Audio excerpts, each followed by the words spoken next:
கர்த்தருக்கு ஸ்தோத்திரம். அடியனுக்கு தந்த கிருபைக்காய் நான் கர்த்தரை ஸ்தோத்தரிக்கிறேன். சங்கீதங்களின் புஸ்தகம் 31 சங்கீதம் 19வது வசனத்தை வாசிப்போம். சங்கீதம் 31 சங்கீதம் 19வது வசனம். உமக்கு பயந்தவர்களுக்கும் மனுபுத்திரருக்கு முன்பாக உம்மை நம்புகிறவர்களுக்கும் நீர் உண்டு பண்ணி வைத்திருக்கிற உம்முடைய நன்மை எவ்வளவு பெரிதாய் இருக்கிறது. தாவீது ஒரு பாட்டு எழுதணும் என்று சொல்லி கர்த்தருடைய சந்நிதியிலே ஜெபித்த போது கர்த்தர் அவனுக்கு ஒரு நன்மையை காட்டுதார். அது பெரிதான ஒரு நன்மை. அந்த நன்மையை பார்த்து விட்டு தாவீதுக்கு ஒரு வாஞ்ச, இந்த நன்மையை நானும் இந்த உலகத்தில் உள்ள எல்லாரும் பெற்றுக்கொள்ள வேண்டும் என்று தாவீது வாஞ்சித்த போது கர்த்தர் அவனுக்கு ஒரு காரியத்தை வெளிப்படுத்தி கொடுத்தார். இந்த நன்மை, பெரிதான நன்மையை பெற்றுக்கொள்ள எல்லாராலும் முடியாதுப்பா. இதற்கு 2 விதமான குவாலிபிகேஷன் வேணும். அந்த குவாலிபிகேஷன் உள்ளவர்களுக்காகவே இந்த நன்மைகளை நான் வைத்திருக்கிறேன் என்று சொல்லி அந்த குவாலிபிகேஷனை கர்த்தர் தாவீதுக்கு வெளிப்படுத்தி கொடுக்கார். அப்ப நம்ம எந்த பாட்டோ எது ஒன்று நமக்கு தேவை என்றாலும் நாம் அதற்காக என்ன செய்ய வேண்டும்? தேவ சந்நிதியில ஜெபிக்க வேண்டும். ஜெபிக்கும் போதுதான் கர்த்தர் அதை குறித்து என்ன செய்வார்? வெளிப்படுத்தி கொடுப்பார். இப்படி தாவீதுக்கு வெளிப்படுத்தி கொடுக்கும் போது இந்த நன்மையை எல்லாராலும் பெற்றுக்கொள்ள முடியாது என்று தாவீது நினைத்து, ஐயோ இந்த நன்மையை எல்லாருமே பெற்றுக்கொள்ளணுமே என்று சொல்லி அவன் ஒரு சத்தியத்தையும் நமக்கு மறைக்காமல் அவர் எழுதின ஒரு சத்தியம்தான் இந்த 19வது வசனம். இந்த இவ்வளவு பெரிய நன்மையை இயேசு எல்லாருக்கும் வச்சிருக்காரு. இந்த நன்மையை எல்லாரும் பெற்றுக்கொள்ளணும். அதற்கு இவங்க இந்த 2 குவாலிபிகேஷனை உடையவர்களாய் மாறணும். இவங்க எப்படியாவது இந்த நன்மையை பெற்றுக்கொள்ளணும் என்று சொல்லி அவர் 19வது வசனத்தை எழுதினார். என்ன எழுதினார்? உமக்கு பயந்தவர்களுக்கும் மனுபுத்திரருக்கு முன்பாக உம்மை நம்புகிறவர்களுக்கும் நீர் உண்டு பண்ணி வைத்திருக்கிற. அப்ப கர்த்தர் எல்லாருக்குமே ஒரு நன்மையை உண்டு பண்ணி வச்சிருக்கார். அந்த நன்மையை நாம பெற்றுக்கொள்ளணும். ஆனால் 2 வித குவாலிபிகேஷன் வேணும். பிஎஸ்சி படிச்சிருக்கணும்னு இல்லை, எம்எஸ்சி படிக்கணும்னு சொல்லல, பிகாம் படிக்கணும்னு சொல்லல, கலெக்டர் படிக்கணும்னு சொல்லல, டாக்டர் படிக்கணும்னு சொல்லல, இன்ஜினியருக்கு படிச்சிருக்கணும்னு சொல்லல, நல்ல நாலேஜ் இருக்கணும்னு சொல்லல. 2 குவாலிபிகேஷன் இருந்தா போதும். 1 அவருக்கு பயப்படுகிற பயம், 2வது அவரை நம்புகிற நம்பிக்கை. இந்த 2 குவாலிபிகேஷன் தான் அந்த நன்மையை எனக்கு தேவனிடத்திலிருந்து வாங்கி தரும். தாவீது படிப்பறிவு இல்லாத தாவீது, ஆடுகளை மேய்த்த தாவீது. அந்த தாவீதுக்கு கர்த்தர் வெளிப்படுத்தி கொடுத்து எழுதுதார். அப்ப யாருக்காக இந்த நன்மையை வச்சிருக்கார்? அவருக்கு பயப்படுகிறவர்களுக்கும் அவரையே நம்பி இருக்கிறவர்களுக்கும் வேண்டி இந்த நன்மை அவ்வளவு பெரிதாய் இருக்கிறது. பெரிதான நன்மையை ஏசப்பா நமக்கு வச்சிருக்க. அந்த நன்மையை நம்ம வாங்கணும்னா 2 குவாலிபிகேஷன். என்ன குவாலிபிகேஷன்? இப்ப இன்ஜினியர் ஆகணும்னா என்னெல்லாம் படிக்க வேண்டியிருக்கு? 1ஆம் கிளாஸ்ல இருந்து 12ஆம் கிளாஸ் வரைக்கும் தத்தி தவழ்ந்து தள்ளாடி இயேசு ஏறின மாதிரி ஏறி 12ஆம் கிளாஸ் ஜஸ்ட் பாஸ் ஆகாத ஆகி ஒரு இங்கிலீஷ் இன்ஜினியர் காலேஜுக்கு அங்க இங்க போய் படிச்சு அதன் பிறகுதான் என்ன ஆக முடியுது? இன்ஜினியரா மாற முடியுது. ஆனா இதுக்கு ஒன்றும் வேண்டாம். ஒரு கிளாஸுக்கும் போக வேண்டாம், ஒரு படிப்பும் தெரிய வேண்டாம். 2 குவாலிபிகேஷன். அவருக்கு பயப்படுகிற பயம், அவரையே நம்பி இருக்கிற நம்பிக்கை. அப்ப இன்னைக்கு நம்ம பார்க்க போறது கர்த்தர் மேல் நம்பிக்கை வைக்கணும். இததான் நம்ம இன்னைக்கு பார்க்க போறோம். யார் மேல நம்பிக்கை வைக்கணும்? கர்த்தரை நம்பி இருந்தால் கர்த்தர் அவர்களுக்காக வைத்திருக்கிற நன்மையை அவர்கள் பெற்றுக்கொள்வார்கள். யாரு தேவனிடத்தில் இருந்து அவங்களுக்காக வைத்த நன்மையை, அவர்களுக்கு வேண்டி வைத்திருக்கிற ஆசீர்வாதத்தை யாரு பெற்றுக்கொள்வார்கள் என்றால் அவருக்கு பயப்படுகிற பயம் உள்ளவர்களும் அவரையே நம்பி இருக்கிறவர்களும். யோசேப்புக்குன்னு கர்த்தர் ஒரு ஆசீர்வாதத்தை வச்சிருந்தார். இந்த யோசேப்பு இந்த ஆசீர்வாதத்தை பெறணும்னா அதற்குரிய குவாலிபிகேஷன் வேணும். ஐயா, ஆவியின் வரம் எனக்கு ரெட்டிப்பாய் வேணும்னு கேட்டா அதற்குரிய முயற்சி வேணும். ஆவியின் வரம் எனக்கு ரெட்டிப்பாய் தாரும் தாரும் தாரும்னு அந்த ஆணைக்கு ஒரு கொட்டாவி விட்டுட்டு என்ன செஞ்சிடும்? அது இல்லை. எது கர்த்தரிடத்திலிருந்து ஒன்று வேணும்னாலும் அதற்கு சில பிரயாசங்களும் சில குவாலிபிகேஷனும் நமக்கு கண்டிப்பா தேவை. இலவசமா தான் தாரார், இலவசமா தான் இயேசு எல்லாமே தந்தார். ஆனா சில குவாலிபிகேஷன் நம்மகிட்ட வேணும். ஏன் வேணும்னா, இல்லைன்னா அதில் உள்ள நன்மை நமக்கு மேன்மையா தெரியாது. நம்ம இலவசமா வாங்குவதற்கும் கஷ்டப்பட்டு வாங்குவதற்கும் என்ன இருக்கும்? கஷ்டப்பட்டு அபிஷேகம் வாங்கணும்னு வைங்களேன், எது போனாலும் அது போகக்கூடாதுங்கிற ஒரு வைராக்கியம் இருக்கு. இல்ல ஒரு கஷ்டமும் படாம சும்மா கிடைச்சிட்டு பாஸ்டர் அப்படின்னா ஒன்னும் தெரியாது, அதுல உள்ள மேன்மை தெரியாது. சவுலுக்கு ஈஸியா கிடைச்சிட்டு, ஆனா சாமுவேலுக்கு அப்படி கிடைக்கல, தாவீதுக்கு அப்படி கிடைக்கல. கஷ்டப்பட்டான், கஷ்டப்பட்டாதான் கிடைக்கும். சும்மா என்ன செய்யாது, கிடைக்காது. ஏன்னா இலவசமா நமக்கு அவர் எல்லாமே தாராரு, ஆனா அதுக்கு சில குவாலிபிகேஷனை வச்சுட்டார். அப்பந்தான் அதனுடைய அருமை நமக்கு தெரியும். இப்ப உங்க பிள்ளைகளுக்கே நீங்க சொல்லி கொடுப்பீங்க, கஷ்டப்பட்டாதான் அது உள்ள அருமை கற்றுக் கொடுப்பீங்கல்ல. இதேதான் நம்மகிட்ட பெரிய கஷ்டம்லாம் இயேசு சொல்லல. 2 குவாலிபிகேஷன். அவரை நம்பணும். கர்த்தர் மேல் நம்பிக்கை வைக்கிற மனுஷனுக்கும் கர்த்தரையே தன் நம்பிக்கையா வைக்கிற மனுஷனுக்கும் வித்தியாசம் இருக்கு. அப்ப மாசிங்க, கர்த்தரை நம்பணும்னா நான் எதை விடணும்னு பாருங்க. ஏசாயா தீர்க்கதரிசன புஸ்தகம் 2ஆம் அதிகாரம் 22ஆம் வசனத்தை வாசிங்க. நாசியிலே சுவாசமுள்ள மனுஷனை நம்புவதை விட்டு விடுங்கள். கர்த்தரை நம்புகிறவர்களுக்கு வைத்த நன்மையை நானும் சுதந்திரித்துக் கொள்ள வேண்டுமானால் நாசியில் சுவாசம் உள்ள மனுஷனை நம்புவதை நான் முதலாவது வெட்டணும். இப்போ நான் ஒரு கஷ்டத்துல இருக்கும் போது என் கையில ஒருத்தர் 40,000 தாராருன்னு வைங்க.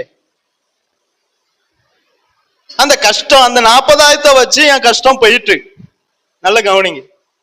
அடுத்து ஒரு கஷ்டம் எனக்கு வருது. இப்ப நான் யார நினைப்பேன்? தேவனியா நினைப்பேன்? அந்த நபர் திரும்பவும் வரமாட்டாரா? வருகிறவர் இன்னும் கொஞ்ச காலத்திலே வருவார் என்று போட்டிருக்கு. அதே கஷ்டம் எனக்கு வரும்போது நான் யார நினைப்பேன்? இப்ப எலியா இப்படிதான், காக்கா ஒரு தடவை கொடுத்துட்டு போச்சு. போய் அதே காக்கா வரும்னு இப்படியே பார்த்துட்டே இருக்க. நம்பிக்கை எல்லாம் எங்க போகுது? எலியாட்ட சொல்ற, எலியா நீ எழுந்து எங்க போயிரு. நம்பிக்கை எங்க இருக்கணும்? கர்த்தர் மேல மட்டும்தான் இருக்கணும். நமக்கு உதவி செய்வது மனுஷங்க தான், ஆனா யாரு கொடுக்க? கர்த்தர் தான் கிரியை செய்த. ஐயா, கர்த்தர் இல்லாம அந்த மனிதன் நமக்கு உதவி செய்ய முடியாது. ஒரு மனிதர் நமக்கு உதவி செய்தார்னா அந்த மனிதனை அனுப்புகிறது யாரு? கர்த்தர். அதுக்காண்டி அந்த மனிதனையே நம்பி நம்ம போக கூடாது, அதுதான் தவறு. ஒரு தடவை அந்த மனிதர் உதவி செய்தார், சரி, அந்த மனிதரை கர்த்தர் அந்த சூழ்நிலையில எனக்கு அனுப்பினார். அடுத்த சூழ்நிலை வரும்போது இன்னொரு மனிதனை வச்சிருக்கார், அந்த மனிதன் மூலம் எனக்கு உதவி செய்வார். அதுக்காக எனக்கு உதவி செய்த மனிதனையே நான் கடைசி வரைக்கும் நம்பி இருந்தோம்னா நாசியில் சுவாசம் உள்ள மனுஷனை நம்புவதை விட்டு விடுங்கள். அவன் ஆவி பிரியும், அவன் தன் மண்ணுக்கு, அந்நாளிலே அவன் யோசனைகள் எல்லாம் கொலாப்ஸ். அப்ப நம்ம நம்பிக்கை எல்லாம் எங்க இருக்கணும்? உன் இருதயம் எங்கேயோ அங்கதான் உன் பொக்கிஷம். நமக்கு எந்த மனிதர் உதவி செய்தாலும் அந்த மனிதர் செய்யல, அந்த மனிதர் மூலம் கர்த்தர் நமக்கு இல்லைன்னு யாரு கொடுப்பா? இந்த காலத்துல யாருக்கு கொடுக்க மனசு வருது? கொஞ்சம் யோசிங்க. ஒரு மனிதர் எனக்கு உதவி செய்தார்னா அந்த மனிதர்கிட்ட ஐஸ்வர்யம் இருக்கிறதுனால அவர் எனக்கு உதவி செய்யல. கர்த்தர் அவருக்குள்ள கிரியை செய்து எனக்கு உதவி செய்ய தந்தார். எனக்கு காக்கா வந்து போஷிக்கிறது நான் காக்காக்கு நன்மை செஞ்சனால அல்ல, காக்காக்கு நல்ல ஆகாரம் கிடைக்கிறதுனால அல்ல.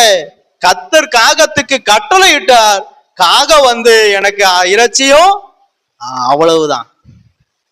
அதுக்காண்டி திரும்பவும் காகம் வரும் நம்ப கூடாது. அதுக்கு அடுத்த தேவைக்கு கர்த்தர் இன்னொரு இடத்துல நமக்கு என்ன செஞ்சிருப்பார், ஆயத்தம் பண்ணி வச்சிருப்பார். இப்ப சொல்லுங்க, நம்ம யாரை நம்பணும்? கர்த்தரை தான் நம்பணும். இந்த நபர் ஒரு நாள் செய்வார், இன்னொரு நாள் செய்ய மாட்டார். ஏன்னா மனுஷனுடைய கை ஒரு நாள் கண்டிப்பா குறுகும். என் கை குறுக்காதுன்னு சொல்றோம், கை தூக்குங்க. கண்டிப்பா யாருமே இல்லை. நம்முடைய கை கண்டிப்பா ஒரு நாள் குறுகும்.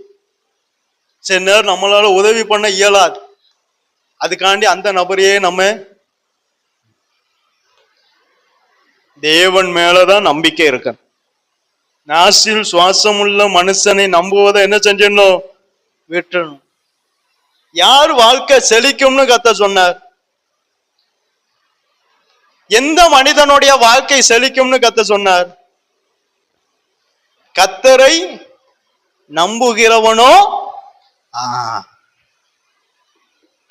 செழிப்பு நமக்கு வேண்டிய ஆசீர்வாதம் எந்த மனிதனுடைய கையில் இல்லை. யார் கையில இருக்கு?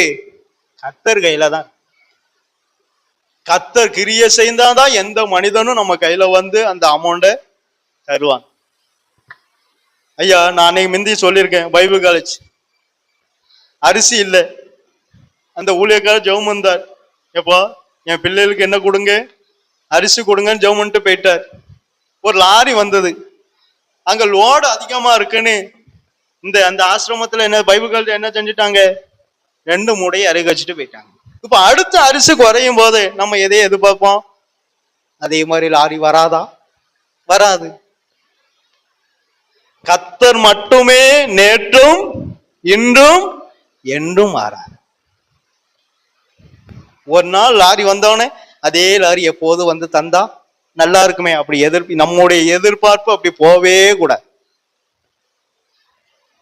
நம்முடைய எதிர்பார்ப்பு அப்படி போயிட்டுன்னு வைங்களேன், கர்த்தர் மேல உள்ள நம்பிக்கை நம்மகிட்ட குறைஞ்சிட்டுன்னு அர்த்தம். அதனாலதான் சங்கீதம் 62 சங்கீதம் 8 வசனத்தை வாசிங்க. 62 சங்கீதம் 8 வசனம். ஜனங்களே எக்காலத்திலும் அவரை நம்புங்கள். ஜனங்களே எக்காலத்திலும், வசதி இருக்கும் போதும் வசதி இல்லாத போதும், பணம் இருக்கும் போதும் பணம் இல்லாத போதும், ஆகாரம் இருக்கும் போதும் ஆகாரம் இல்லாத போதும், குடிக்க தண்ணி இருக்கும் போதும் குடிக்க தண்ணி இல்லாத போதும் யாரதான் நம்பணும்? கர்த்தரை தான் நம்பணும். ஏன்னா அவரே நேற்றும் இன்றும் என்றும். ஜனங்களே எக்காலத்திலும் அவரையே நம்புங்கள். நாசில் சுவாசம் உள்ள மனுஷனை நம்புவதை விட்டுவிடும். மனுஷனுடைய தயவு, நல்ல கவனி, மனுஷனுடைய தயவு நமக்கு வேணும். அது தேவ கிருபை இருந்தாதான் கிடைக்கும். அப்ப தேவ கிருபை பெருசா, மனுஷ தயவு பெருசா? தேவ கிருபை இல்லாம எனக்கு மனுஷ தயவு கிடைக்காது. பவுலுக்கு தேவ கிருபை இல்லாம மெலிதா தீவுல மனுஷ தயவு கிடைச்சிருக்காது. நம்ம இந்த தயவை பெரிதா பார்க்க கூடாது, நம்ம மேல இருக்கிற தேவனுடைய. அதான் தாவீது சொன்ன, கர்த்தாவே என் ஜீவனை பார்க்கிலும் உம்முடைய கிருபை நல்லது. அந்த கிருபைதான், அந்த கிருபை இருந்தாதான் எல்லாமே நமக்கு என்ன செய்யும். தாவீதுக்கு எல்லாம் கொடுத்தது எது? அவனுக்கு அவ்வளவு பொண்ணு இருந்ததுல, அவ்வளவு வெள்ளி இருந்ததுல, அதெல்லாம் யாரு கொடுத்து? அவன் மேல இருந்த தேவ கிருபை அதுதான் கொடுச்சு. அவன் ஒன்னும் படிக்கல, ஒரு வேலை பார்க்கல, வெறும் ஆடு மேய்ச்சான், அதுக்குரிய சம்பளமும் கொடுக்கல, அதுக்குரிய சொத்தும் கொடுக்கல. ஒன்னே ஒண்ணு இருந்தது, தேவனுடைய கிருபை. என்கிட்ட ஒன்றும் சொத்து இல்லைப்பா சார், ஒரு படிப்பும் இல்லைப்பா, ஒன்றும் கவலைப்படவே வேண்டாம். கிருபை இருந்தா போதும். அந்த கிருபை என்ன செய்யும்? கண்டிப்பா உயர்த்து. எங்க எலியாக்கு யார் இருக்கா? தாய் தப்பம் கிடையாது, சகோதரர் கிடையாது, சகோதரிகள் கிடையாது, சொந்தக்காரங்க கிடையாது, ஒருத்தரும் கிடையாது. நாடோடி. அதான் திஸ்பியனாகிய எலியான்னு போட்டிருக்கு. கர்த்தரையே நம்பி வாழுகிறவன் தான் எலியா. அவர் கொடுத்த ஆகாரம் கொடுக்கலன்னா கிடையாது. ஆனா அவர் சொல்றதை மட்டும் நம்ம செஞ்சா போதும், அவர் நம்மளை கடைசி வரைக்கும் நடத்திக்கிட்டே இருப்பார். கர்த்தர் வார்த்தையின்படியே ஆகாபுக்கு முன்னாக போனா மழை பெய்யாது என்று சொன்னா, கர்த்தர் சொன்னதை சொல்லிட்டு கர்த்தர் போய் ஆட்டண்டையில போய் உட்கார்ந்துடுனாரு, போய் உட்கார்ந்துட்டான். வேலை முடிஞ்சது. அப்ப ஆகாரம் அது யார் தருவா? அவர் சொல்றத நம்ம அப்படியே செஞ்சா போதும். நம்ம தேவையை யார் பார்த்துக்கிடுவா? ஆபிரகாம் போறார் கர்த்தர் சொல்லுவதை செய்வதற்கு. இப்ப பிள்ளை கேக்கு, அப்ப ஆடு எங்க? நம்மனா மகனி உன்னைதான் நான் பலியிட போகிறேன், உன்னிடத்தில் எப்படி சொல்லுவோம்? நம்ம அங்க ஒரு டயலா அழுது டயலாக்க விட்டு. ஆனா ஆபிரகாம் பாருங்க, கர்த்தருடைய பர்வதத்தில் நான் அவர் சொல்றதை செய்ய போறேன், ஆட்டுக்குட்டிய அவர் பார்த்துக்கொள்வார். இந்த மகனை அவர் தானே தந்தார், அப்ப அவர் தானே கேட்காரு, நான் அவருக்கு தான் கொடுக்க போறேன். மத்த மகன் வேணும்னா அவர் என்ன செய்வார்?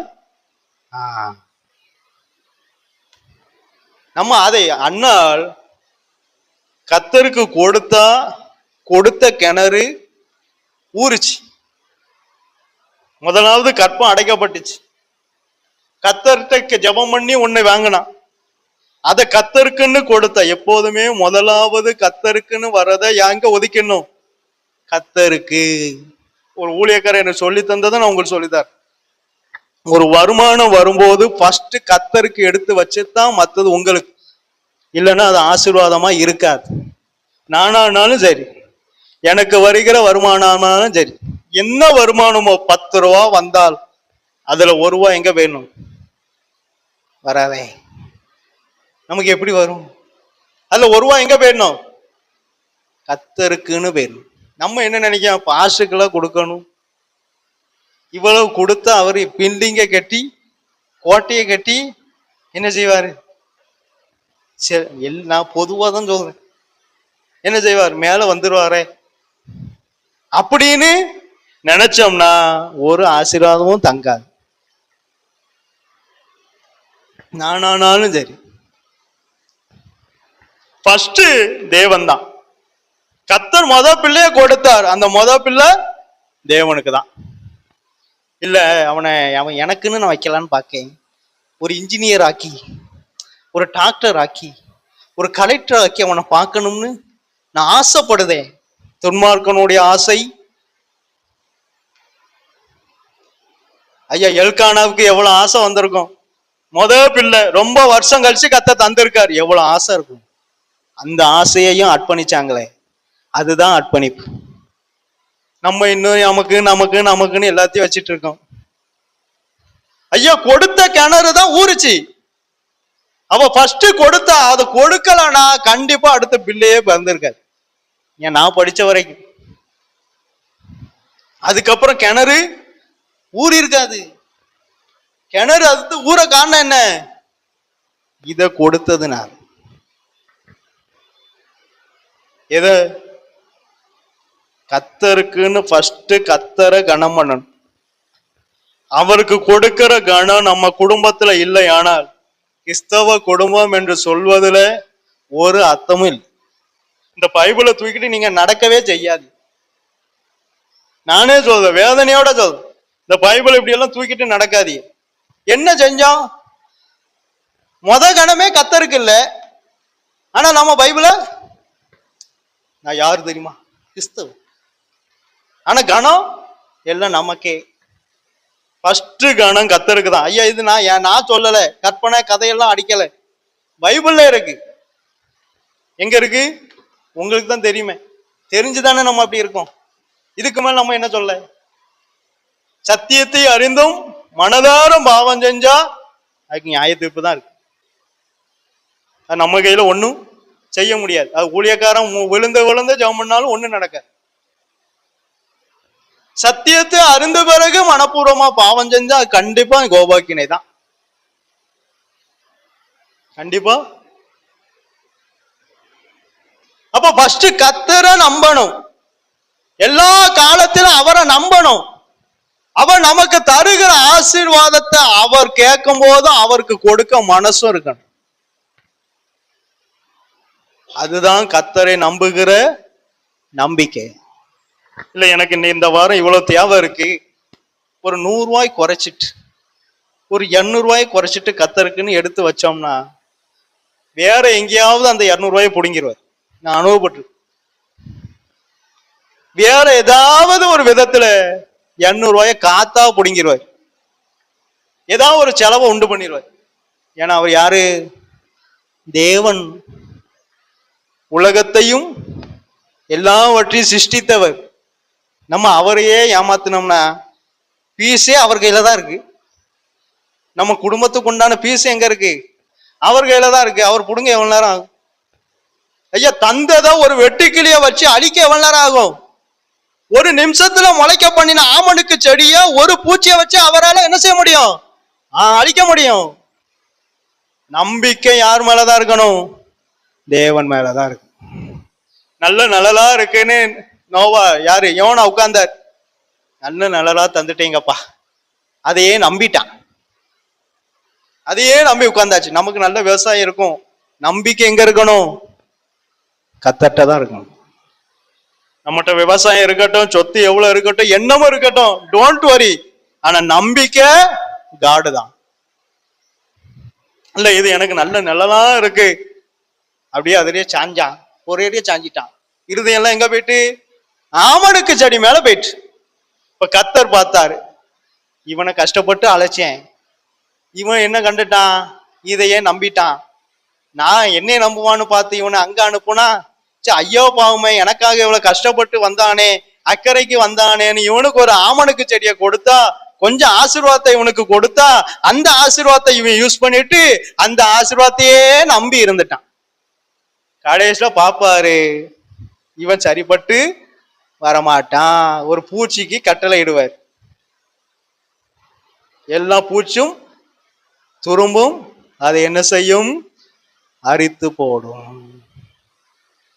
கர்த்தருக்கு கொடுக்காம நம்ம எண்ணத்தை சேர்த்தாலும் பொத்தலான பையில போட்டதுக்கு தான் அர்த்தம். First God. கர்த்தருக்கு நீங்க கரெக்டா கொடுத்துட்டு நீங்க எவ்வளவும் சேருங்க, அது குறையாது. அது என்ன செய்யாது? குறையாது. அது ஊறிக்கிட்டே இருக்கும். என் டப்பால நான் கர்த்தருக்குன்னு கொஞ்சம் கொஞ்சம் போடுவேன். அந்த டப்பா எடுப்பேன், ஆனா காலி ஆனதை நான் இன்னைக்கு வரைக்கும் பார்த்ததில்லை. எடுத்து நிறைய பேருக்கு உதவி பண்ணியிருக்கேன், ஆனா காலி ஆனத, டப்பா வெறுமையா இருந்தத நான் பார்க்கிறேன். இன்னைக்கு வரைக்கும் நான் பார்க்கிறேன். ஏன்? கொடுக்க கொடுக்க அங்க ஊறுது. கொடுத்தாதாங்க ஊறும். நான் செஞ்சுட்டு தான் உங்ககிட்ட சொல்றேன், செய்யாம வீராப்புல எல்லாம் சொல்லலை. எத்தனையோ கொடுக்க, ஆனா கொடுத்தாலும் அது ஊறுது. விளைய செய்கிற தேவனாலே எல்லாம் ஆகும். நமக்கு ஆசீர்வாதம் தந்துட்டார்னோன்னு அந்த ஆசீர்வாதத்தையே நம்பி காலத்தை ஓட்டிடாதீங்க. இது 1 வருஷத்துக்கு போதும், இது 2 வருஷத்துக்கு போதும்னு அது மேல நம்பிக்கை போக கூடாது. நம்பிக்கை எங்கதான் இருக்கணும்? தேவன் தான். நான் உங்களை கர்த்தர் வழியில தான் நடத்துதேன், என் வழியில நடத்தல. உங்க நம்பிக்கை தேவன் மேலதான். எவ்வளவு ஆசீர்வாதம் தரட்டுமே, உங்க நம்பிக்கை எங்கதான் இருக்கணும்? கேதுரு மரங்களால் உள்ள வீட்டை எனக்கு தந்தார். ஆடு மேய்ச்சிட்டு இருந்தேன், இவ்வளவு பெரிய வீட்டை எனக்கு கர்த்தர் தந்திருக்கார். ஆனா இது அல்ல எனக்கு சந்தோஷம். இந்த வீட்டிலையும் கர்த்தர் என் கூட இருக்கார், அதுதான் எனக்கு சந்தோஷங்க. எங்க அந்த வீட்டுல நம்ம உட்கார்ந்தோன்னு நமக்கு என்ன நினைவு வரும்? கர்த்தர் இவ்வளவு தூரம் ஆசீர்வாதம் தந்துட்டார், போதும் கர்த்தாவே. அதன் பிறகு ஜெபம் பண்ணுவோம், ஜெபம் வரும். நல்ல ஏசில போய் உட்கார்ந்து படுத்துட்டோம்னு வைங்களா, ஜெபம் வருமா?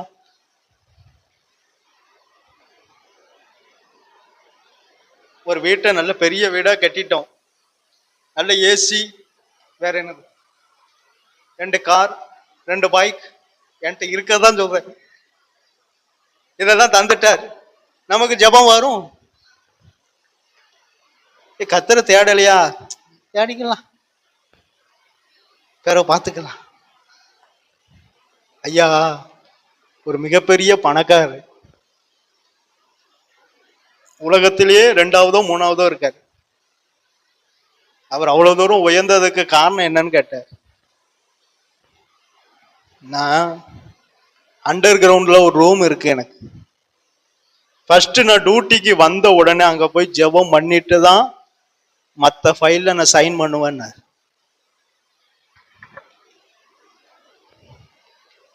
மேல ஆசீர்வாதம், அந்த மேல ஆசீர்வாதம் வந்தோடனே கீழே அண்டர் கிரவுண்ட் அவர் மறக்கலை.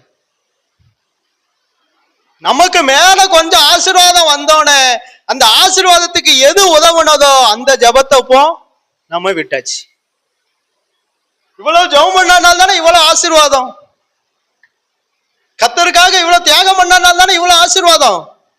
அப்ப அந்த ஆசீர்வாதம் வந்த உடனே தியாகம் எங்க போச்சு? அந்த ஆசீர்வாதம் வந்த உடனே ஜெபம் எங்க போச்சு? அந்த ஆசீர்வாதம் வந்த உடனே கர்த்தர் எங்க போனார்? ஃபர்ஸ்ட் உங்க ஆசீர்வாதத்துக்கு உங்க ஜெபமும் நீங்க கர்த்தரோட ஐக்கியத்துல இருக்கிற ஐக்கியம் தான் ரொம்ப முக்கியம். அதுல அது இல்ல ஃபர்ஸ்ட் இவ்வளவு ஆசீர்வாதம் இருக்கு அது போதும்னா அது 0 தான். நமக்கு அது பெருசா தெரியும், நமக்கு அந்த ஆசீர்வாதம் ரொம்ப பெருசா தெரியும். ஆனா கர்த்தர் பார்வைக்கு கனம் பொருந்தியவனா இருந்தும் அறிவில்லாத மனுஷன் அழிந்து போகும். ஏன்னா அவன் ஐஸ்வர்யத்தை நாடி போனான். தங்கள் செல்வத்தை நம்பி ஐஸ்வர்யத்தின் மேல் பெருமை பாராட்டுகிற யாவரும் தங்கள் ஆத்மாவை மீட்க கூடாதே. என்கிட்ட இவ்வளவு பணம் இருக்கு, நான் இதை வச்சு ஆத்மாவை மீட்டுருவேன், முடியாது. என்கிட்ட இவ்வளவு சொத்து இருக்கு, இதை வச்சு நான் ஆத்மாவை மீட்டுருவேன், முடியாது. இவை எல்லாவற்றை பார்க்கலாம் ஆத்ம மீட்பு மிகவும் அருமையா இருக்கிறது. ஒரே ஒரு அவனுக்கு ஒரு பாடத்தை அவனுக்கு கற்றுக் கொடுத்தார். அன்னையில இருந்து பார்த்தான், யோனா இனி என்ன என் வாழ்க்கையில கத்த தந்தாலும் என் நம்பிக்கை எங்கதான் இருக்கணும்? கத்தர் கொடுத்த ஆசீர்வாதத்தை கத்தரே எடுக்க முடியும். அதை மறக்காம நம்ம அனுதினமும் கத்தரை தேடி என்ன செய்யணும்? ஆசீர்வாதம் தந்துட்டார், இனி நான் கத்தரை தேட வேண்டிய இல்லை, விட்டுறாதீங்க. அவரால் அந்த ஆசீர்வாதத்தை எடுக்க முடியும். ஒரு செகண்ட் போதும், ஒரு நொடி போதும், அதை இல்லாம போக பண்ண முடியும் அவரால். அதனாலதான் சங்கீதம் 40ஆம் சங்கீதம் 4ஆம் வசனத்தை வாசிங்க. அகங்காரிகளையும் பொய்யை சார்ந்திருக்கிறவர்களையும் நோக்காமல் கர்த்தரையே தன் நம்பிக்கையாக வைக்கிற மனுஷன், கர்த்தரையே தன் நம்பிக்கையாக வைக்கிற மனுஷன் பாக்கியவான். வேற யாரையும் நோக்க கூடாது, கர்த்தரையே தன் நம்பிக்கையாக வைக்கணும். பாஸ்டர் இதுவரைக்கும் கர்த்தரை நம்பிட்டு அதன் பிறகு நான் மனிதனை நம்பி போனா எனக்கு தண்டனை உண்டா என்று சொன்னால் அதற்கு கூடிய தண்டனை வச்சிருக்கேன், அதுக்கு கூட தண்டனை உண்டான். நான் வேதத்துல படிக்கும் போதுதான் எனக்கே தெரிஞ்சது. ஒரே ஒரு ராஜா பத்தி மட்டும் நம்ம வாசித்துட்டு நம்ம முடிச்சிருவோம். வாசிங்க 2 நாளாகமம் 14ஆம் அதிகாரம்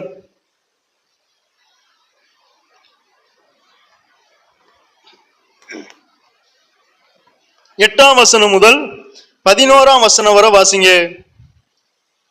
யூதாவிலே பரிசையும் ஈட்டியும் பிடிக்கிற 3 லட்சம் பேரும், பென்யமீனிலே கேடகம் பிடித்து வில்லை நாணேற்றுகிற 2,80,000 பேருமான சேனை ஆசாவுக்கு இருந்தது.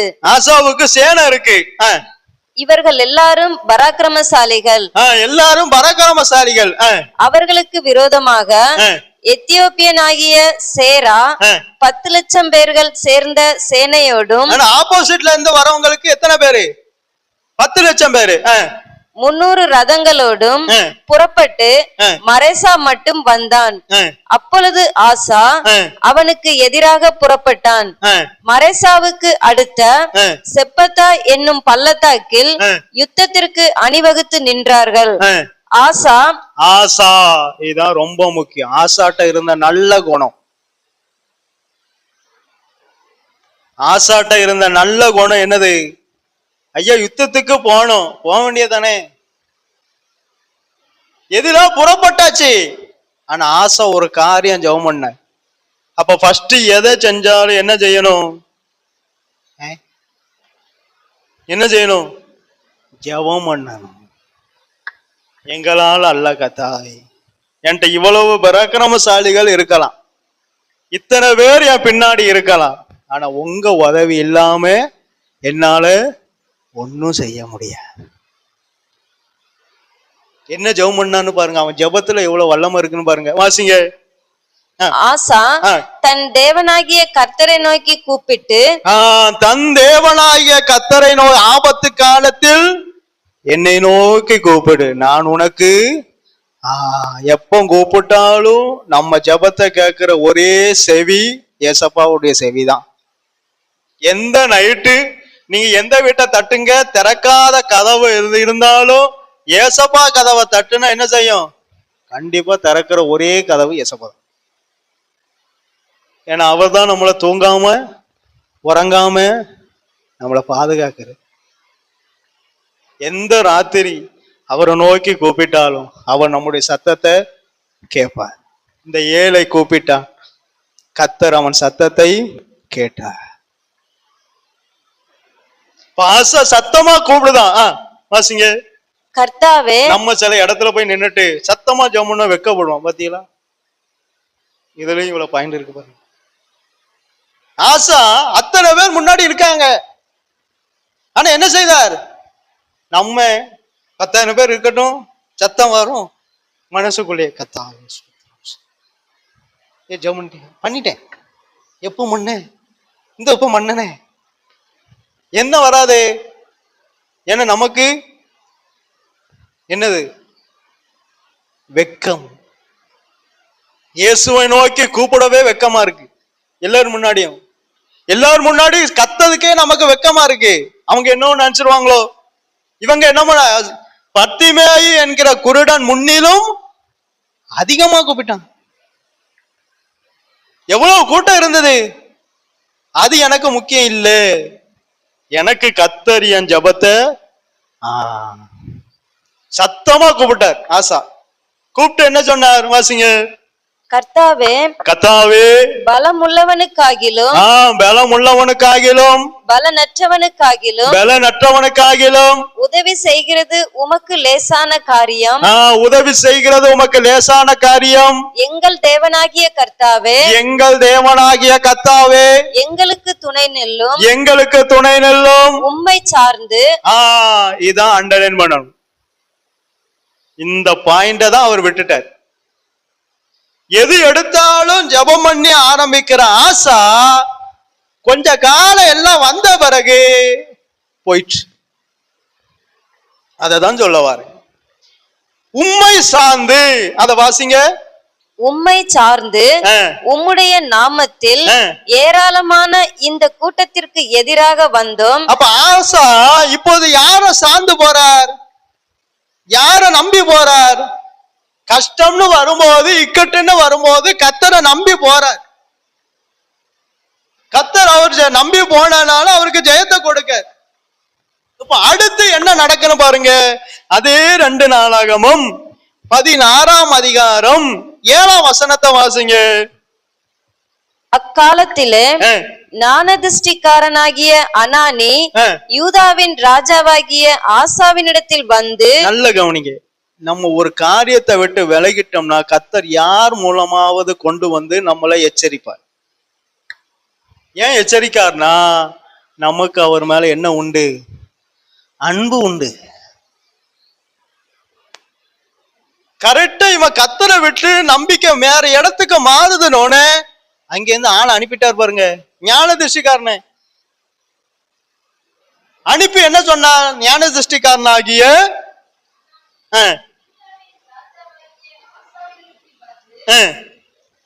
அவனை நோக்கி, நீர் உம்முடைய தேவனாகிய கர்த்தரை சார்ந்து கொள்ளாமல். அப்ப யார சார்ந்தார்? ஐயா, கர்த்தருடைய வார்த்தையை கொடுக்கறதுக்கு யாரா இருந்தாலும் கொடுத்துடணும். ஐயா, அது ராஜாவே, ராஜாட்ட போய் நான் எப்படி சொல்லுவேன்? அவன் என்ன நினைப்பான், என்ன விட மாட்டானே. ராஜா விட்டு வைப்பான். எங்க முதலமைச்சர்கிட்ட போய் கர்த்தர் உங்களோடு சொல்றாரு, எங்க போலீஸ் வந்து முன்னாடி வந்து புடிச்சிருவான். என்னையா முட்டா பையலாயா, கர்த்தர் வந்து சொல்றான்னா எங்க ராஜாட்ட போய் சொல்ல முடியுமா? இவனுக்கு அடுத்து நடந்தது என்னன்னு பாருங்க. கர்த்தர் சொன்னதே சொன்னதுனால இவனை தூக்கி எங்க போட்டான்னு பாருங்க. நான் அதை வாசிக்க சொல்றேன்.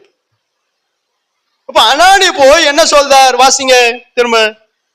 யூதாவின் ராஜாவாகிய ஆசாவினிடத்தில் வந்து அவனை நோக்கி, நீர் உம்முடைய தேவனாகிய கர்த்தரை சார்ந்து கொள்ளாமல். ஆசா, கஷ்டம் இருக்கும்போது நீ கர்த்தரை சார்ந்து இருந்த, உனக்கு ஒரு உபத்திரம்னு வரும்போது கர்த்தரை சார்ந்து வந்த. இப்போ உனக்கு எல்லா வசதியும் வந்துட்டு, ஆனா இப்போ நீ என்ன செய்யல? கர்த்தரை சார்ந்து கொள்ளாமல் சீரியாவின் ராஜாவை சார்ந்து கொண்டபடியினால். சீரியாவின் ராஜாவை நீ சார்ந்து கொண்டபடியினால் சீரியா ராஜாவின் ராணுவம் உமது கைக்கு தப்பி போயிற்று. ஐயா, கர்த்தர் நினைச்சா, கர்த்தரை நம்பி இருந்தா இந்த உலகத்திலே யாருக்கும் கொடுக்காத ஆசீர்வாதத்தை நமக்கு தர முடியும். அதே போல கர்த்தரை நம்பி இருந்தவங்க கர்த்தரை விட்டு விலகிட்டா அந்த ஆசீர்வாதத்தை அவரால எடுக்கவும் முடியும். இது என்னங்க தப்பு? இது தப்பு இல்லை. இயேசுவுக்கு வேதனை ஆக்கிட்டான். ஏன்னா என் மகன் என்னையே நம்பி இருந்தான். இப்ப உங்க பிள்ளை உங்ககிட்ட வந்து ஐஸ்கிரீம் வேணுப்பான்னு கேக்கு, நீங்க என்ன செய்வீங்க? இப்ப கர்த்தரையே ஆசை என்ன செஞ்சார்? நம்பி இருந்தான். இப்ப நம்பிக்கை இப்ப வசதி ஆயிட்டு, இப்ப என்ன ஆயிட்டு? நல்ல செட்டில் ஆயாச்சு. இப்ப நம்பிக்கை எங்க போயிட்டு? சீரியா ராஜா மேல போயிட்டு. அப்ப கஷ்டம் இருக்கும் போது ஏசப்பாவினுடைய மேன்மை தெரிஞ்சது. கஷ்டம் இருக்கும் போது ஏசப்பாவினுடைய வல்லமை தெரிஞ்சது. இப்ப கொஞ்சம் வசதி வந்த பிறகு ஏசப்பா மேல உள்ள நம்பிக்கையும் இல்ல, ஏசப்பாவினுடைய வல்லமையும் தெரியல. ஏன்னா வசதி கண்ண இவனுக்கு அப்பா வந்து நல்ல இளைப்பாறுதல். அப்படி இளைப்பாறுதலா இருந்த காலத்துல இவன் யார நம்பினா? கர்த்தரை சார்ந்து கொள்ளாமல் சீரியாவின் ராஜாவை சார்ந்து கொண்டு போனான். இதுல என்ன பாஸ்டர் இருக்கு? இதுக்கு தண்டனையே இருக்கு. கர்த்தரையே நம்பி இருந்துட்டு நம்ம சீரியா ராஜாவை நம்பி போன என்ன உண்டு? சில மனுஷங்களை நம்பி போனா கண்டிப்பா அதுக்கும் தண்டனை உண்டு. அதுக்கு முன்னாடி இப்ப கர்த்தருடைய வார்த்தைய சொன்னானே, அவன் நிலைமை என்னன்னு தெரியுமா? வாசிங்க 10ஆம் வசனத்தை வாசிங்க. அது நிமித்தம் ஆசா ஞானதிஷ்டிக்காரன் மேல் சினந்து. கர்த்தருடைய வார்த்தையை நம்ம சொல்லும் போது சிலர் நம்ம மேல கோவப்படதான் செய்வாங்க. உடனே கர்த்தாவே, உம்முடைய வார்த்தையை நான் அப்படியே சொன்னேன், இவர்களுக்கு என்னை பிடிக்கவில்லை, ஏன் என்னை அனுப்பினீர்? போய் உட்காருன்றாரு. நீ எனக்கு பயன்பட்டதெல்லாம் ஐயா, கர்த்தர் சொன்னதையே சொல்லும் போது கடும் கோபம் வரும். ஏன்னா அது உண்மை. கர்த்தருடைய வார்த்தை உண்மை. அதனால அவனுக்கு என்ன வருது? சினந்து கடும் கோபம். இதுக்குதான் ராஜாட்ட போய் சொல்ல முடியும். கர்த்தர் சொன்னதை நம்ம சொன்ன எல்லாருக்கும் பிடிக்குங்கிற அவசியமே இல்லை. எல்லாரும் ஏற்றுக்கொள்வாங்கன்னா ஏற்றுக்கொள்ள மாட்டாங்க. சிலருக்கு கோபம் வரும், அதை நம்ம தான் தாங்கிக்கிடணும். கடும் கோபம். கோபம் வந்து என்ன ஆச்சுன்னு பாருங்க, வாசிங்க. சினந்து ஆ. கடுங்கோபம் கொண்டு ஆ. அவனை காவலறையிலே வைத்தான். காவல தூக்கி போட்டான். என்னங்க செஞ்சான்? எங்க கர்த்தர் சொன்னதை சொன்னவனுக்கு என்னது? சிறைச்சாலை. நல்லது சொன்னானா கெட்டது சொன்னானா? நல்லது தானே சொன்னான். இவன் அதுக்கு கீழ்ப்படிஞ்சிருந்தா அந்த வியாதி வந்திருக்காது. அதை தானே சொல்லவார். நம்ம அநேக நேரம் கர்த்தருடைய வார்த்தைக்கு கீழ்ப்படியாதனாலதான் நம்ம அநேக தண்டனைக்குள்ளாக மாறுதோம். இவனை காவல்ல போட்டது இல்லாம என்ன செஞ்சாங்க? 10ஆம் வசனம், காவல் அறையிலே வைத்தான். இதுவும் இல்லாம அக்காலத்தில் ஜனங்களுக்குள் சிலரை கொடூரமாய் நடப்பித்தான். கோபம் தீரல. கோபத்துல ஊழியக்காரன் கூட பார்க்கல பாருங்க. அது வரைக்கும் கனம் பண்ணா. இப்ப நீ ஊழியக்காரனா ஆயிரி, எவனா ஆயிரி? நீ என்ன எனக்கு இப்படி தீர்க்க தரிசனம் சொல்லிட்ட? சுவாலி மூஞ்சி. ஊழியக்காரன் மேல கைய வச்சாலோ, ஊழியக்காரனை எதிர்த்தாலோ தண்டனை கண்டிப்பா உண்டு. இந்த வசனத்தின்படி நான் சொல். இவனுக்கு என்ன தண்டனை கிடைச்சது? 12ஆம் வசனத்தை வாசிங்க. ஆசா அரசாண்ட 39ஆம் வருஷத்திலே தன் கால்களில் வியாதி கண்டு.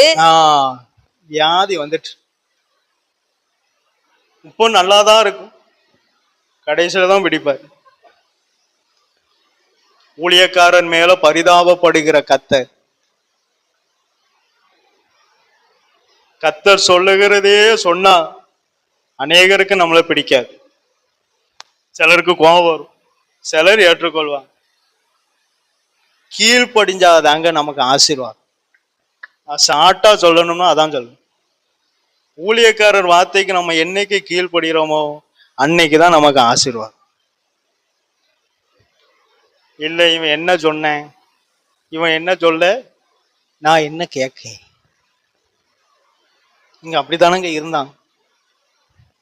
அதுக்கு முந்தி கர்த்தரை எவ்வளவு நம்பி இருந்தான். அப்ப அண்ணாணி ஒரு வார்த்தை சொல்லும் போது உடனே கீழ்ப்படிவான். இப்ப என்ன சொன்னாலும் என்ன வர மாட்டேக்கு. ஏன் அந்த கீழ்ப்படிதல் எங்க போச்சு? நம்பிக்கை கர்த்தரை விட்டு விலகுன உடனே கீழ்ப்படிதலும் போச்சு. சில சுவாபங்கள் போச்சு. நல்லா இருந்த குணமும் கெட்ட குணமா மாறிட்டு. ஏன்? கர்த்தரை நம்புறதை விட்டுட்டு மனுஷனை நம்பினா போதும். அதுக்கப்புறம் ஊழியக்கார வார்த்தைக்கு செவியே சாய்க்கிறது கிடையாது. ஏன்னா நமக்கு சீரிய ராஜா இருக்கான். நமக்கு யாரு இருக்கான்? இவன் சொன்னதுக்கு தாவீது மாதிரி உடனே அவன் அர்ப்பணிச்சிருந்தாம்னா இந்த வியாதி வந்திருக்குமா? தாவீது ராஜாட்ட இருந்த சுபாவத்துக்கும் இவன்கிட்ட இருந்த சுபாவத்துக்கும் வித்தியாசம் இருக்கு. அவனும் ராஜாதான், இவனும் ராஜாதான். அவன்கிட்டயும் அரசாங்கம் இருந்தது, இவன்கிட்டயும் அரசாங்கம் இருந்தது. ஆனா சுபாவத்துல வித்தியாசம் இருக்கு. அப்ப என்ன வந்துட்டு, ஆசா அரசாண்ட 39ஆம் வருஷத்துல தன் கால்களில் வியாதி கண்டு அவன் நோவு மிகவும். அப்பம் கூட ஜெபம் வரல பாருங்க. அடிபட்டு, நம்ம சொல்லுவோம்னா அடிபட்டு இவன் என்ன செய்யல, திருந்தலாம். அதே கேஸ் தான். எங்க இவ்வளவு வியாதி வந்தோ அவன் தன் வியாதியிலும் கர்த்தரை அல்ல. உனக்கு இவ்வளவு தண்டனை கிடைச்ச நீ யார நம்ப மாட்டுக்க? யாருக்கு கீழ்ப்படிய மாட்டுக்க? கர்த்தருக்கு. அப்பவும் நீ பரிகாரிய தான் தேடுத. அப்பவும் நான் இப்படிதான் இருப்பாங்க. இதுக்கு மேல என்னதுன்னா கொலாப்ஸ் தான். பாவத்தின் சம்பளம் மரணம். மரிக்கும் போதாவது மனம் திரும்பி மரிக்கும். இருக்கும் போது மனம் திரும்ப இல்லாட்டாலும் மரிக்கும் போதாவது என்ன இருக்கணும்? கல்ல ஆண்டவரே உம்முடைய ராஜ்யத்துக்கு வரும்போது அடியேன்னு நினைத்தார். கடைசி நேரம் சில இந்துக்கள் இயேசுவை ஏற்றுக்கொள்வாங்க முடியாது. அந்த அப்ப கூட இவங்க கூப்பிடல பாருங்க. எங்க இந்துக்களுக்கு இருக்கிற ஞானம் கூட கிறிஸ்தவங்களுக்கு. காந்திட்ட போய் ஒரு நபர் ஒரு கேள்வி கேட்டார். அவர் 2 பதில் சொன்னாராம். ஐயா, கிறிஸ்துவ உங்களுக்கு பிடிக்குமா? காந்தி சொன்னாரா, கிறிஸ்துவ எனக்கு ரொம்ப பிடிக்கும்னாராம். ஆனா கிறிஸ்தவங்களை எனக்கு பிடிக்காதுன்ட்டாராம். ஏன்யா கிறிஸ்துவ உங்களுக்கு பிடிக்கி, கிறிஸ்தவங்களை உங்களுக்கு? ஏன்னா கிறிஸ்தவங்க யார போல இல்ல, கிறிஸ்துவ போல இல்லை. கிறிஸ்துவ எனக்கு பிடிக்கும், ஆனா அந்த கிறிஸ்துவ கும்பிட பணிந்து கொள்தாங்க பாருங்க, அவங்களை எனக்கு. ஏன்னா அவங்க கிறிஸ்துவ போல, கிறிஸ்துவுக்கும் அவங்களுக்கும் சம்பந்தமே இல்லை. காந்தி அப்போனா எவ்வளவு ஞானம் இருந்திருக்கு அவருக்கு. இங்க காந்திக்கு எவ்வளவு, கிறிஸ்துவ கூட இப்ப எல்லாரும் நல்ல தெய்வமா வச்சிருக்காங்க, ஆனா நம்மளும் அவனுக்கு பிடிக்காது. ஏன் தெரியுமா? நம்ம அவரை போல இல்ல. இல்ல கிறிஸ்தவங்க ஏன் நீ ஜெவமந்தியால இல்ல கேட்பானா கேட்க மாட்டானா? கண்டிப்பா கேட்பான். இல்ல கிறிஸ்தவங்க நீ பைபிள் வாசித்தாலே, இல்ல நீ ஒழுங்கா சர்ச்சுக்கு போறியால கேட்பான். நம்ம ஃப்ரெண்டே கேட்பான். அப்போ நம்ம என்ன கிறிஸ்தவங்க? உண்மைதானே? அப்ப காந்தி சொன்னது உண்மைதானே?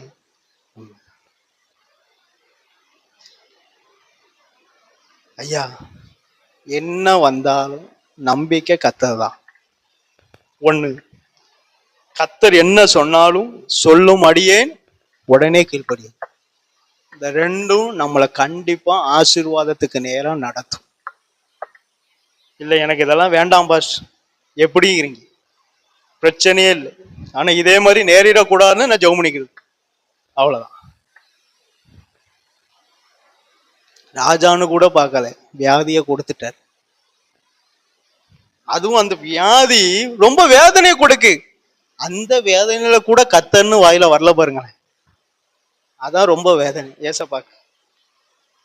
எங்க அவ்வளவு கஷ்டத்திலும் கத்தாவேன்னு வாயில வரலையே.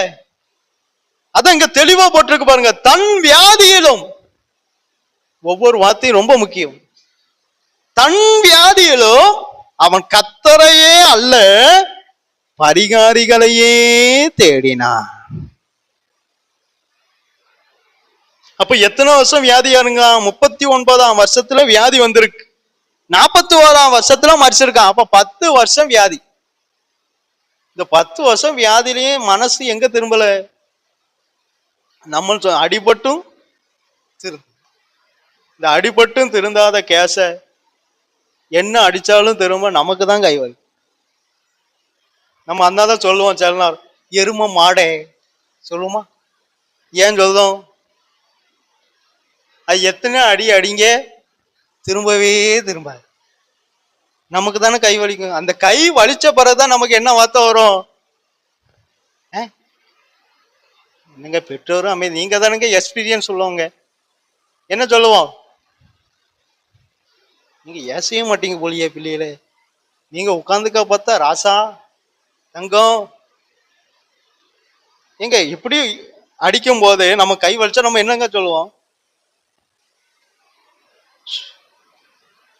இங்கதான் ஒரிஜினல் கிறிஸ்தவங்களை இன்னைக்கு தான் நான் பார்க்க. காந்திஜி சொன்ன கிறிஸ்தவங்க இங்கதான் இருக்காங்க. அவர் எந்த அப்ப நான் கூட்டு வந்து காமிச்சிருப்பேன். எரும மாடுன்னு கண்டிப்பா சொல்லு. இதே போலதான் அடிபடுவதற்கு முன்பாக திருந்துங்க.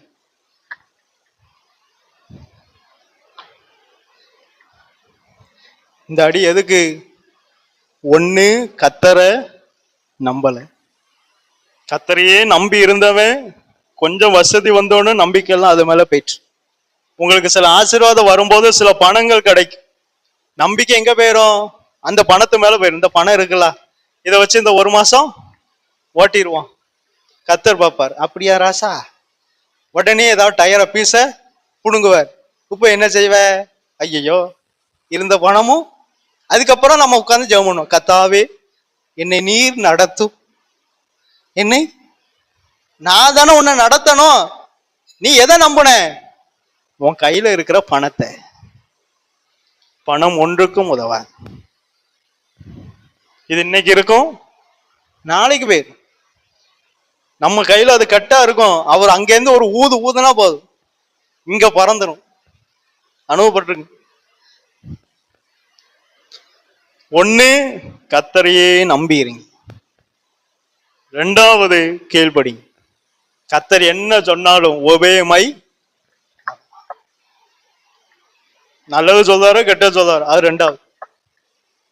சொன்னா அது யாருடைய நன்மைக்கு? இப்ப ஆசாக்கு சொன்னது நன்மையா தீமையா? உங்க கையில பைபிள் இருக்கு, நீங்க சொல்லுங்க. ஆசாக்கு சொன்னது நன்மையா தீமை? இப்போ இத்தனைக்கு ஆசாவே உனக்கு வியாதி வரும் சொல்லல. வியாதி வரும்னு சொன்னா, ஐயா நீ கீழ்ப்படலன்னா உனக்கு அடி விழும் அப்படி சொன்னானா? ஒன்னும் சொல்லல. என்ன சொன்னா? நீர் உம்முடைய தேவனாகிய கத்தரை சார்ந்து கொள்ளாமல் சீரியா ராஜாவின் சார்ந்து கொண்டபடியினால் சீரியா ராஜாவின் ராணுவம் கைக்கு தப்பி போயிட்டு. இதை தானே சொன்னாரு. இதுக்கு எதுக்கு அவனுக்கு கோவம் வரணும்?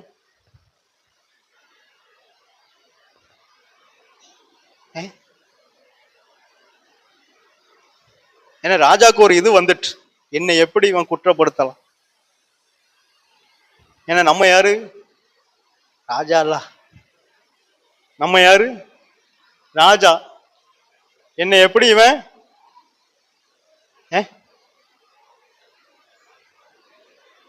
அதனால தானுங்க கோவம் வந்தது. இல்லைன்னா கோவம் வந்திருக்குமா? தாழ்மை இருந்தா கோவம் வந்திருக்காது. அவன் என்ன சொல்லியிருப்பான்? அப்படியா, நன்மையாக சொன்னேன், உடனே நான் என்ன செய்கிறேன். யோசோட்ட சொல்லும் போது என்ன சொன்னாங்க? அப்படியே கத்தரை சேவித்து அவருடைய சத்தத்துக்கு கீழ்ப்படிவோம்னு சொன்னாங்க. ஆனா இங்க அந்த வார்த்தையே வரல. சொன்னவனை தூக்கி ஜெயில போட்டாச்சு. இப்ப சத்தியத்தை சொன்ன ஊழியக்காரங்கள்லாம் சிறைச்சாலை தான் இருக்காங்க. இச்சை கேட்டு போதிக்கிறவங்க எல்லாம் தான் ஃப்ரீயா சுத்துதாங்க. ஆமா, தைரியமா சுத்துதாங்க. சத்தியத்தை சொல்ற ஊழியக்காரரு சிறைச்சாலை இருக்க. பாத்தீங்களா? இதான் உலகம், இதான் நிலைமை, இதான் ஜனங்க. ஒன்னே ஒண்ணு கடைசி, இவனே மாதிரி இருந்துடாது. யாரே மாதிரி? ஆசா மாதிரி இருக்காது. ராஜான்னு கூட பார்க்கல. கர்த்தருடைய கை இப்படி இருப்பதும் இப்படி இருப்பதும் நம்ம கையில தான் இருக்கு. கர்த்தருடைய கரம் நன்மையா இருப்பதும் தீமையா இருப்பதும் நம்ம கையில தான் இருக்கு.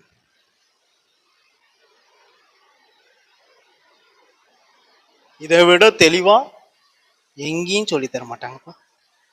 இங்க நேரம் போனாலும் பரவாயில்ல, நீங்க என்ன ஏசினாலும் பரவாயில்லன்னு இவ்வளவு தெளிவா சொல்லித்தார். கேட்டுட்டு என்ன செய்யணும்? அப்படியே போயிடணும்.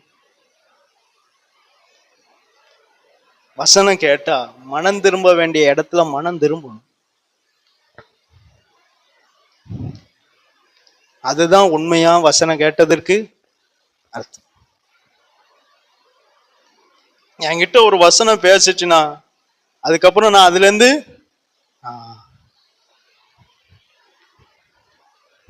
என்ன சோதம் குமார்ல இருந்து வெளியே எடுத்து கத்தர் விட்டா நான் திரும்ப எதை பார்க்க கூடாது?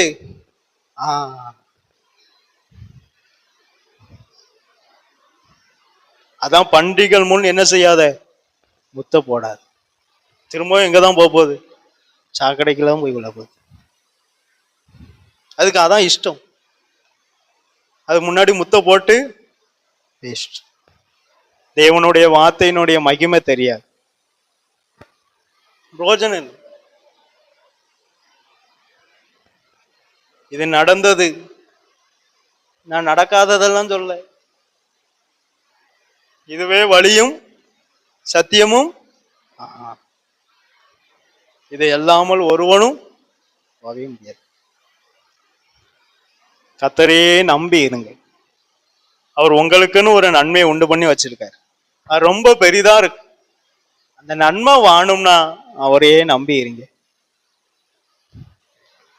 சில காரியத்துல நம்ம மாறும்போது சில காரியத்துல நம்மளை கரெக்டா எச்சரிப்பார். உடனே மனம் திரும்புங்க.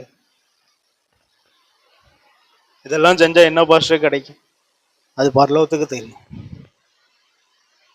பரலோகம் வேணும்னா இதெல்லாம் செய்யுங்க. இல்லை எனக்கு ஒண்ணு வேண்டாம் அப்படியே இருங்க. எனக்கு ஒண்ணுமே கிடையாது, ஏன்னா நான் என் வேலைய முடிச்சாச்சு. இனி நான் எங்க என்ன செய்யணும்? என்னை சுத்தப்படுத்திட்டு அங்க போறதுதான் என் வேலை.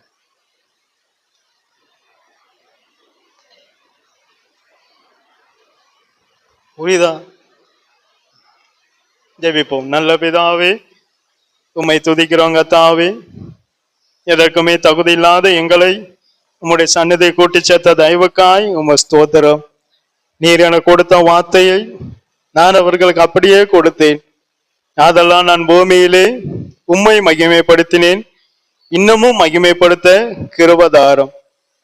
உம்முடைய நாம மாத்திரம் மகிமைப்படட்டும். நீர் ஆசீர்வதியும். இயேசுவின் நாமத்தினால் ஜெபங்கேலும் ஜீவனுள்ள நல்ல பிதாவே, ஆமென். என் ஆத்துமாவே கர்த்தரை சோத்தரி, என் முழு உள்ளமே பரிசுத்த நாமத்தை சோத்தரி. என் ஆத்துமாவே கர்த்தரை சோத்தரி, கர்த்தர் செய்த சகல உபகாரங்களையும் மறவாதே.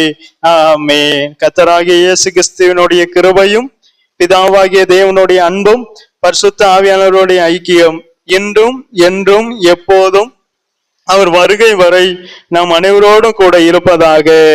ஆமென்.